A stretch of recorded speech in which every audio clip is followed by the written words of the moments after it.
আসসালামু আলাইকুম। শহীদ রাষ্ট্রপতি জিয়াউর রহমান শেখ কিছু বলতে চাই। শহীদ রাষ্ট্রপতি জিয়াউর রহমান বীরোত্তম ছিলেন বাংলাদেশের স্বাধীনতা যুদ্ধের এক অপরাজেয় সৈনিক, যিনি প্রথম বাংলাদেশের পক্ষে পাকিস্তানি মিলিটারি থেকে তিনি রিভোল্ট করেছিলেন এবং রিভোল্টের শাস্তি আমরা জানি মৃত্যুদণ্ড। বাংলাদেশ যদি স্বাধীন না হতো তাহলে জিয়াউর রহমানকে মৃত্যুবরণ করতে হতো। জিয়াউর রহমান চট্টগ্রাম কালুরঘাট বেতার কেন্দ্র থেকে বাংলাদেশের স্বাধীনতা ঘোষণা করেন।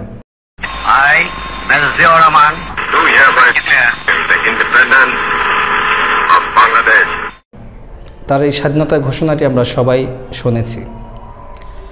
তো জিয়াউর রহমান তার জীবন দিয়ে যেই দেশটি গড়তে চাইলেন, বাংলাদেশকে একটি অনন্য উচ্চতায় নিতে চাইলেন পৃথিবীর বুকে, সেই জিয়াউর রহমানকে খুব অল্প সময়ের মধ্যেই তাকে তার জীবন প্রদীপকে থামিয়ে দেওয়া হলো।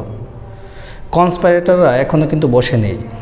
জিয়াউর রহমানকে যারা হত্যাকাণ্ডের শিকার করলো, তারা চেয়েছিল বাংলাদেশ যেন একটি স্বাধীন সার্বভৌম রাষ্ট্র হিসেবে দাঁড়াতে না পারে এবং জিয়াউর রহমান চেয়েছিলেন বাংলাদেশকে একটি স্বাধীন সার্বভৌম রাষ্ট্র হিসেবে প্রতিষ্ঠা করতে।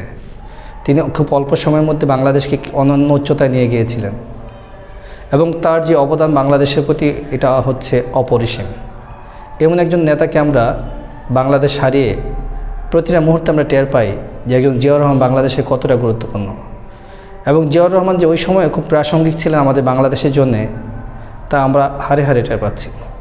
এমন একজন মহান নেতার জন্যে তার মৃত্যুবার্ষিকীতে, তার শাহাদাত বার্ষিকীতে তাকে সশ্রদ্ধ সালাম জানিয়ে শেষ করছি। আসসালামু আলাইকুম।